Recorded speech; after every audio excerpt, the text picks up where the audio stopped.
তাহলে এই ছিল হ্রাসের মৌলিক যে সমীকরণ সমূহ। এখন আমরা হ্রাস সম্পর্কিত বিশেষ কয়েকটি সমীকরণ দেখব। আমরা দেখতে পাই যে হ্রাসটি যখন উপরের দিকে উঠতে থাকে তখন একটা নির্দিষ্ট সময় পর অক্ষের দিকের বেগের যে উপাংশ সেটা শূন্য হয়ে যায়, অর্থাৎ সেটা উপরের দিকে ওঠা থামিয়ে দেয়। অর্থাৎ আমরা বলতে পারি সর্বোচ্চ বিন্দুতে বেগের উপাংশের মানটা কি হয়, শূন্য হয়। তাহলে এই যে সর্বোচ্চ উচ্চতা, এই সর্বোচ্চ উচ্চতায় ওঠার জন্য যে সময়টা লাগে সেই সময়কে আমরা বলতে পারি উত্থানকাল।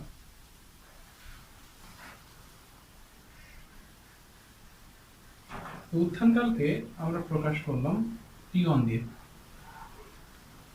আর সর্বোচ্চ উচ্চতা থেকে সে যখন আবার ভূমির লেভেলে নেমে আসে তখন যে সময় লাগে সেই সময়টাকে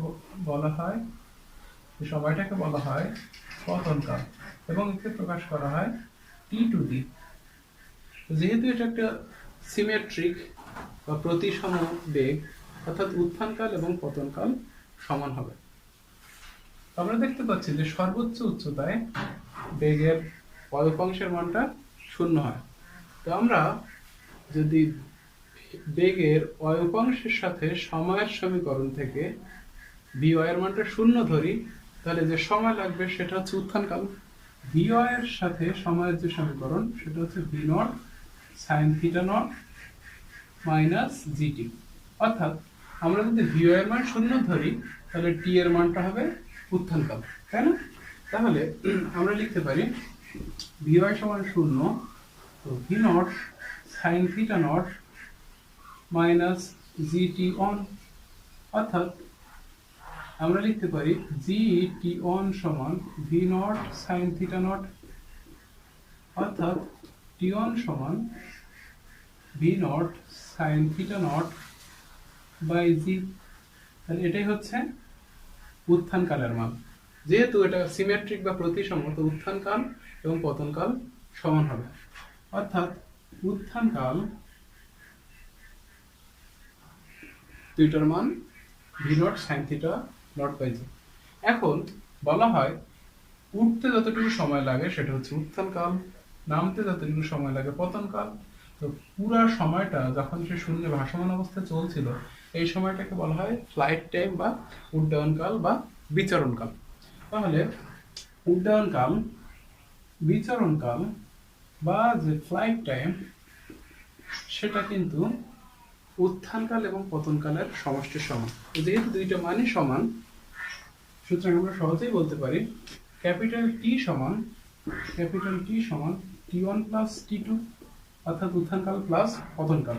তো দুইটা মান সমান হওয়ার কারণে আমরা এই উত্থানকালের মানকে 2 দিয়ে গুণ করে লিখতে পারি 2T1 বা T সমান 2v naught sin theta naught by g।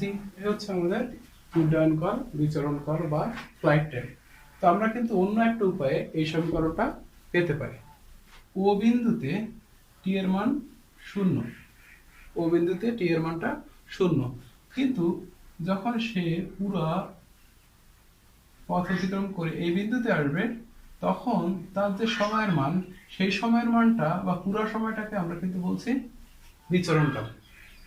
তাহলে আদি বিন্দুতে সময়ের মান শূন্য এবং শেষ বিন্দুতে বা পতন বিন্দুতে সময়ের মানটা কিন্তু ফ্লাইট টাইমের সমান, কারণ পুরো পথ অতিক্রম করার পর সেই বিন্দুতে এসে পৌঁছায়। এই পয়েন্টে এর মানটা শূন্য, অর্থাৎ অক্ষের দিকে সরণ শূন্য। ঠিক এই পয়েন্টেও কিন্তু অক্ষের মানটা শূন্য। তাহলে আমরা দেখতে পাচ্ছি যে সমীকরণে সময় এবং অক্ষের সাথে সম্পর্ক দেখানো আছে সেখানে এর মান শূন্য ধরলে টি এর যে দুইটা মান পাবো, একটা পাবো হচ্ছে শূন্য আর একটা পাবো হচ্ছে উড্ডয়নকাল। কারণ কি, শূন্য হলে টি শূন্য হয়, শূন্য হলে টি এর মানটা ক্যাপিটাল টি হয়। তাহলে আমরা এবং টি এর সমীকরণ থেকে টি এর মানটা পেতে পারি। তো এবং টি এর সমীকরণটা কি, সমান v naught sin theta naught T minus half of gt square. এটা কিন্তু একটা বিকল্প উপায়। বিকল্প উপায়ে ফ্লাইট টাইম বের করা যায়। তো আমরা দেখতে পাচ্ছি y এর মান 0 যদি ধরি, y এর মান যদি 0 ধরি, তাহলে আমরা লিখতে পারি যে v naught sin theta naught minus half gt, common নিলাম t। তাহলে আমরা দেখতে পাচ্ছি যে দুইটা রাশির গুণফল 0, তাহলে হয়তোবা প্রথম রাশির সমান 0 হবে অথবা দ্বিতীয় রাশির সমান 0 হবে, অর্থাৎ v naught sin theta naught minus half gt সমান 0 হবে। তাহলে আমরা দেখতে পাচ্ছি y এর মান 0 ধরার পর t এর একটা মান পাচ্ছি 0। তাহলে অন্য যে মানটা পাবো এই রাশি থেকে যে t এর মানটা পাবো, সেই t এর মানটা কিন্তু হবে উড্ডয়নকাল বা capital T।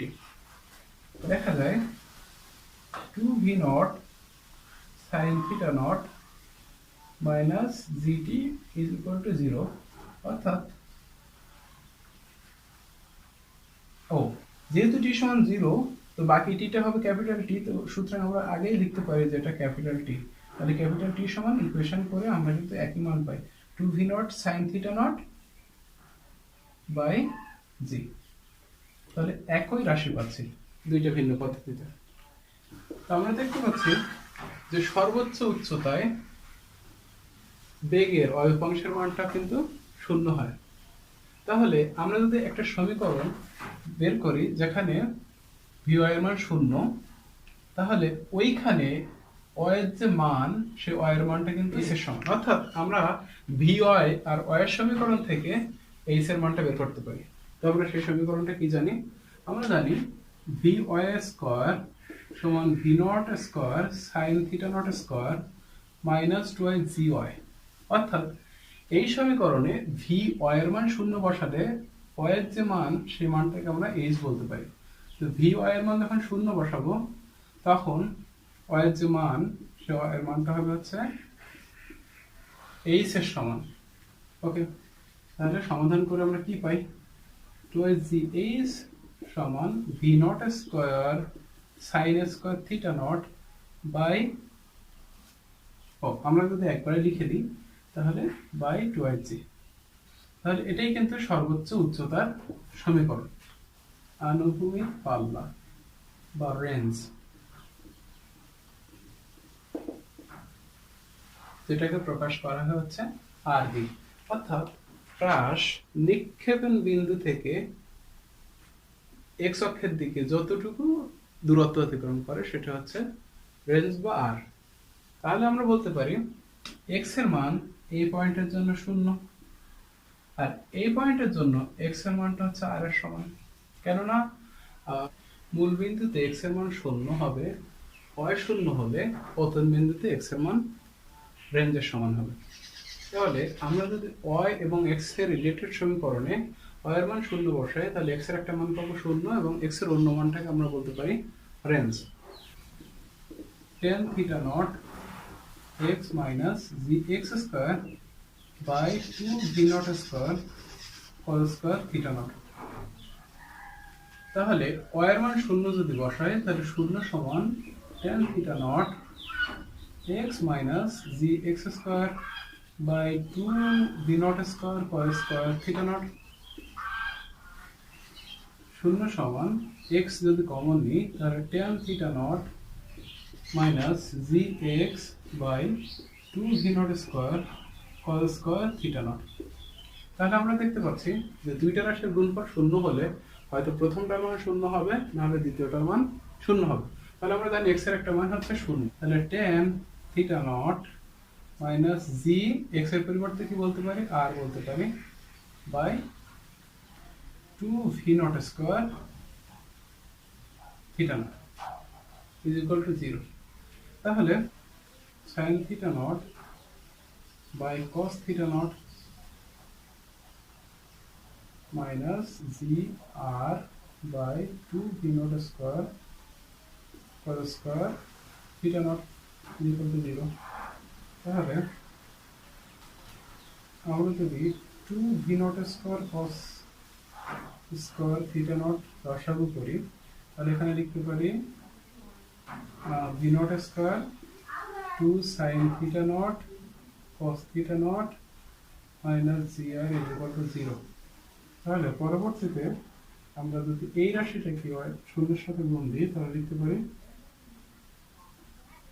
2 sin theta naught cos theta naught minus g r is equal to 0, অর্থাৎ v naught square sin twice theta naught minus g r is equal to 0। আর এই রাশিটাকে আমরা যদি ডান পাশে লিখি তাহলে লিখতে পারি জি আর সমান v naught square sin twice theta naught by g কে ডান পাশে দিয়ে লিখতে পারি আর সমান v naught square sin twice theta naught by g. এটা হচ্ছে রেঞ্জের রাশিমালা। এই সমীকরণ থেকে দেখা যাচ্ছে যে আর এর মান ভি নট অর্থাৎ আদি বেগ, থিটা নট আদি কোণ এবং জি এর উপর নির্ভর করে। একটা নির্দিষ্ট স্থানে জি এর মান ধ্রুবক এবং একই বেগে যদি বারবার আমি কোনো বস্তুকে নিক্ষেপ করি তাহলে ভি নট ধ্রুবক, তাহলে আর এর মান শুধুমাত্র নিক্ষেপণ কোণের উপর নির্ভর করে। বাস্তবে দেখা যায় যদি কোনো বস্তুকে ভি নট বেগে নিক্ষেপ করা হয় তাহলে অল্প কোণে নিক্ষেপ করলে সে অল্প দূরে গিয়ে পড়ে, আর একটু বেশি কোণে নিক্ষেপ করলে একটু বেশি দূরে গিয়ে পড়ে, এবং তার থেকে আর একটু বেশি কোণে নিক্ষেপ করলে একটু দূরে গিয়ে পড়ে। এভাবে 45 ডিগ্রিতে গিয়ে সে সর্বোচ্চ দূরে গিয়ে পড়ে, কিন্তু 45 ডিগ্রি থেকে মানটাকে যদি আর একটু উপরে বাড়ানো হয় তাহলে আর এর মানটা কমতে থাকে। এটা কেন হয় আমরা গাণিতিকভাবে সেটা দেখতে পাই। আমরা দেখতে পাচ্ছি যে আর এর মান sin টুয়াইস থিটা নটের সমান, অর্থাৎ আর এর ম্যাক্সিমাম মান নির্ভর করে sin টুয়াইস থিটা নটের ম্যাক্সিমাম মানের উপরে। তো আমরা জানি sin cos এর সর্বোচ্চ মান হচ্ছে 1, তাহলে sin টুয়াইস থিটা নট সমান সমান লিখতে পারি 1, তাহলে টুয়াইস থিটা নট সমান sin ইনভার্স 1 অর্থাৎ 90 ডিগ্রি। তাহলে শুধু থিটা নট সমান আমরা বলতে পারি 45 ডিগ্রি। এজন্য 45 ডিগ্রিতে আর এর মানটা ম্যাক্সিমাম হয়। এবং আরো একটা মজার ব্যাপার হচ্ছে যে কোনো একটা বস্তুকে 30 ডিগ্রি কোণে নিক্ষেপ করলে 30 ডিগ্রি কোণে নিক্ষেপ করলে যে দূরত্ব অতিক্রম করে 60 ডিগ্রি কোণে সেই দূরত্বই অতিক্রম করবে, অর্থাৎ উভয় ক্ষেত্রে আর মান সমান হবে।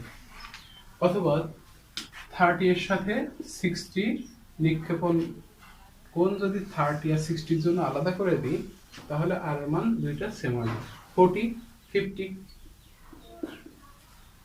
30 35 55, অর্থাৎ যে দুইটা কোণের যোগফল 90 ডিগ্রি হবে তারা উভয়ে একই রেঞ্জ অতিক্রম করবে।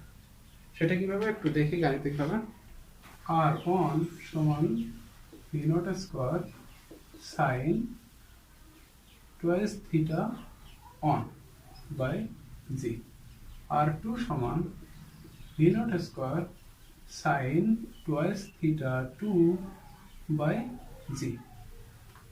তাহলে আমি ধরে নিচ্ছি যে এটা হচ্ছে থিটা 1 কোণে নিক্ষেপণ করা হলো আর এটা হচ্ছে থিটা 2, তাহলে দুই ক্ষেত্রে r1 এবং r2 এর মান কিন্তু সমান। তাহলে r1 সমান r2 বলে আমরা কি লিখতে পারি, r1 সমান লিখতে পারি v naught square sin twice theta 1 by g সমান v naught square sin twice theta 2 by g. তো থিটা ভি নট স্কয়ার কাটা জি জি কাটা, তাহলে আমরা লিখতে পারি sin টুয়াইস থিটা 1 সমান sin টুয়াইস থিটা 2। এরপর আসি আমরা কিন্তু sin যদি উঠিয়ে দিই তাহলে 2 থিটা 1 সমান 2 থিটা 2 পাবো, অর্থাৎ থিটা 1 সমান থিটা 2, অর্থাৎ একই কোণের জন্য বের হবে। তো যেহেতু আমরা দুইটা ভিন্ন কোণের জন্য r1 এর মান r2 এর মানটা সমান দেখাতে চাচ্ছি, সুতরাং আমরা এখানে একটু কৌশল অবলম্বন করব। আমরা জানি গাণিতিক মতে এই রাশিটার পরিবর্তে লেখা যায় sin 180 মাইনাস 2 থিটা 2। এরকম কেন লেখা যায়? গাণিতিক একটা রুল আছে, 90 জোড় সংখ্যা হলে সাইনের পরিবর্তন হয় না। আর দ্বিতীয় চতুর্ভাগে যেহেতু 180 মাইনাস মানে হচ্ছে দ্বিতীয় চতুর্ভাগ, এটা 0, এটা 90, এটা হচ্ছে 180। 180 এর মধ্যে মানে দ্বিতীয় চতুর্ভাগে সাইনের মানটা পজিটিভ। সুতরাং এই লাইনের পর এই লাইনটা লেখা যায়। তো আমরা উভয় পাশ থেকে এবার যদি সাইন উঠিয়ে দিই, তাহলে লিখতে পারি 2 থিটা 1 সমান 180 মাইনাস 2 থিটা 2, অর্থাৎ থিটা 1 সমান 90 মাইনাস থিটা 2। অর্থাৎ যদি থিটা 1 আর থিটা 2 এর মধ্যে সম্পর্কটা এরকম হয়, তাহলে R1 এবং R2 এর মানটা সমান হবে। অর্থাৎ আমরা যদি এখানে 30 ডিগ্রির জন্য বসাই, তাহলে মান পাবো 60। এখানে যদি 40 এর জন্য বসাই 50 পাবো। এখানে যদি 65 এর জন্য বসাই, তাহলে এখানে পাবো 25। জাস্ট থিটা 1 এবং থিটা 2 এর যে যোগফল, থিটা 1 এবং থিটা 2 এর যে যোগফল, সেটা হতে হবে 90 ডিগ্রির সমান। যদি এটা হয়, তাহলে R1 এবং R2 সমান হবে। এখন আমরা H ও R এর মধ্যে সম্পর্ক দেখব। তো আমরা জানি H সমান R সমান, তো আমরা এটাকে একটু যদি বর্ধিত করি, তাহলে লিখতে পারি v0 square 2 sin theta naught cos theta naught by g। এটা যদি 1 নম্বর সমীকরণ হয়, এটা যদি 2 নম্বর সমীকরণ হয়, তাহলে আমরা লিখতে পারি h বাই r সমান, অর্থাৎ 1 নম্বরকে যদি 2 নম্বর দিয়ে ভাগ দিই, তাহলে লিখতে পারি v0 square sin square theta naught by 2g into, যেহেতু এটা ভগ্নাংশ গুণ দিলে জাস্ট ইনভার্স হয়ে যাবে, অর্থাৎ g এর মানটা উপরে হয়ে যাবে, আর v0 square 2 sin theta naught cos theta naught নিচে চলে আসবে। তাহলে আমরা এখান থেকে কাটাকাটি করতে পারি। একটা সাইনের মান হচ্ছে কাটা যায়, এটা বাই cos theta naught সমান হচ্ছে tan theta naught, আর নিচে থাকে 2 গুণ 2 মানে হচ্ছে 4, আর tan theta naught সমান 4h বাই r। তাহলে এই সমীকরণের সাহায্যে শুধুমাত্র h এবং r এর মান দেওয়া থাকলে আমরা থিটা নট এর মানটা বের করতে পারি। এখন আমরা r এবং t এর মধ্যে সম্পর্কটা দেখব। আমরা জানি r সমান, একে বর্ধিত করে লিখলে দেখা যায় v0 square 2 sin theta naught cos theta naught by g। t সমান 2। আমরা এই রাশিটাকে যদি বর্ধিত করি, তাহলে লিখতে পারি t square 4v0 square sin square theta naught by g square. এই যে সমীকরণ, এই সমীকরণে যদি v0 স্কয়ারের মান বসে, তাহলে আমরা লিখতে পারি 4 গুণ sin square theta naught by g, বাকি থাকে v0 স্কয়ারের মান। তো v0 স্কয়ার সমান লেখা যায় g গুণ r by 2 sin theta naught cos theta naught। এখানে g কাটা, 2 কাটা, sin একটা কম হয়ে যায়, তাহলে উপরে থাকে 2 গুণ r, আর থাকে sin theta by cos theta, অর্থাৎ tan theta naught। এটা ছিল t স্কয়ার এর ভ্যালু। সরি, একটু ভুল হয়েছে, এখানে কিন্তু স্কয়ার ছিল, তারপরে কাটাকাটি করলে একটা জি নিচে থাকার কথা। আচ্ছা, জি, তাহলে লেখা যায় যে tan theta naught সমান t square g by 2r। তাহলে এই সমীকরণের সাহায্যে আমরা কিন্তু বিচরণকাল এবং আর এর মধ্যে সম্পর্কটা দেখতে পাচ্ছি, অর্থাৎ বিচরণকাল এবং রেঞ্জের মান দেওয়া থাকলে থিটা নটের মান সহজে বের করা যাবে। এখন আমরা দেখব এইচ ও টি এর মধ্যে সম্পর্ক। আমরা জানি এইচ সমান টি সমান 2v0 তো আমরা যদি এটাকে স্কোয়ার করি তাহলে লিখতে পারি টি স্কোয়ার সমান 4 v naught square sine square theta naught by g square. তো এই রাশিটাকে যদি আমরা বর্ধিত করি তাহলে লিখতে পারি ভি নট স্কোয়ার সমান twice g h by sine square theta naught. তো ভি নট স্কোয়ার মান যদি এই সমীকরণে বসাই তাহলে আমরা ভি নট স্কোয়ার বাদ দিয়ে লিখতে পারি 4 sine square theta naught by g square. তাহলে আমাদের ভি নট স্কোয়ার ছাড়া সব মান লেখা শেষ। তাহলে এখানে আমরা লিখতে পারি twice g h by sine square theta naught. তো এটা কাটা, এখানে জি একটা কাটা, ওকে। তাহলে উপরে থাকতে হচ্ছে 8h বাই জি। তাহলে টি স্কোয়ার সমান 8h বাই জি, অর্থাৎ শুধু h সমান টি স্কোয়ার জি বাই 8। তাহলে এটাই হচ্ছে h অর্থাৎ সর্বোচ্চ উচ্চতা এবং বিচরণকালের মধ্যে সম্পর্ক। এখন আমরা দেখব যে h r ও t এর মধ্যে সম্পর্কটা কিভাবে লেখা যায়। আমরা জেনেছি h ও r এর মধ্যে সম্পর্কটা ছিল tan থিটা নট সমান 4h বাই r।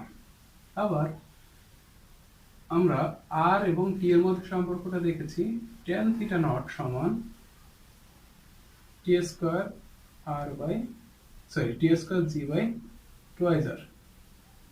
এবং এই সমান জেনেছি t স্কয়ার g বাই 8।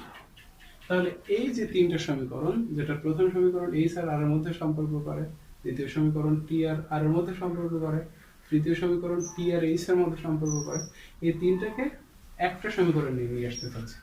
তাহলে আমি যদি লিখি যে t স্কয়ার g, তাহলে t স্কয়ার g সমান twice r tan theta naught। তাহলে এই সমীকরণ থেকে লিখতে পারি t স্কয়ার g সমান 8h। তাহলে এই সমীকরণ থেকে লেখা যায় 4h সমান r tan theta naught। অর্থাৎ 8h যদি বানাতে চাই তাহলে 8h সমান twice r tan theta naught। তাহলে এই তিনটাকে যদি আমরা একত্রে লিখি তাহলে লেখা যায় t স্কয়ার g সমান twice r tan theta naught।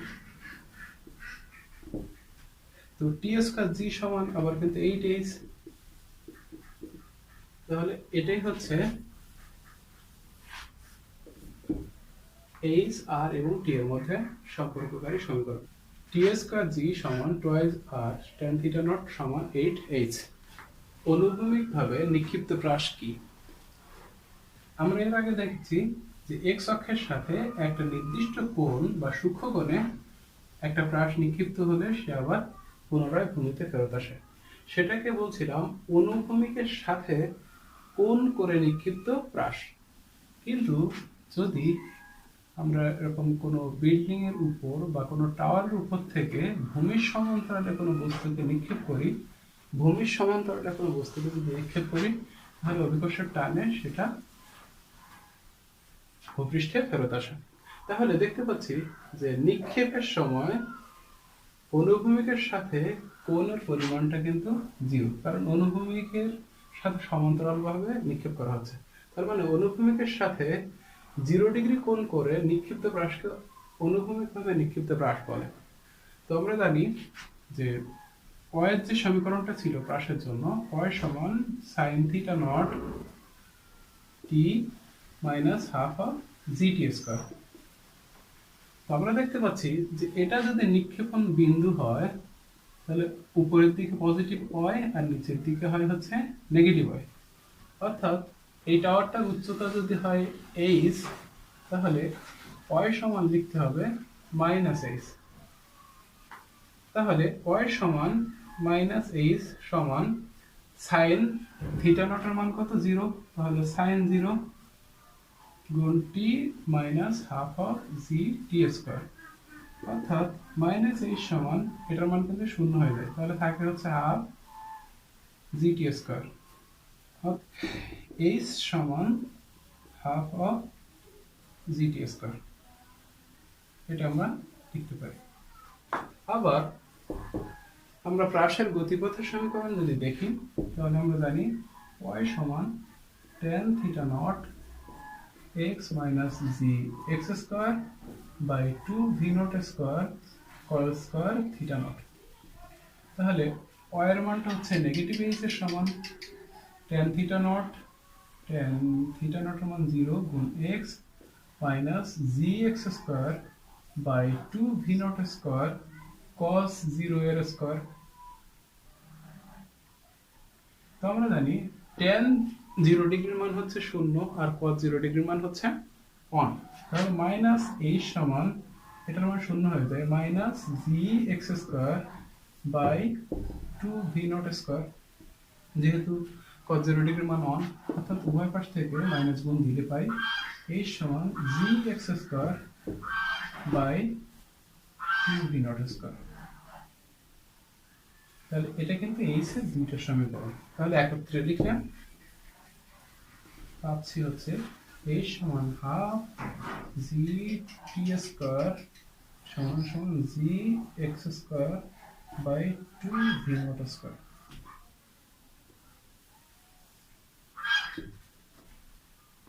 এক্ষেত্রে প্রাসটি মাটিতে পড়ার যে সময় সে সময়টাও কিন্তু আমরা সহজে বের করতে পারি। কিভাবে? আমরা জানি x সমান v naught cos theta naught t. যেহেতু থিটা নটের মান 0 তার মানে ভি নট cos থিটা নটের মান cos 0 ডিগ্রি, 0 ডিগ্রি মান 1, তাহলে ভিটি। অর্থাৎ আমরা সহজে x এর এই সমীকরণটা ব্যবহার করতে পারি।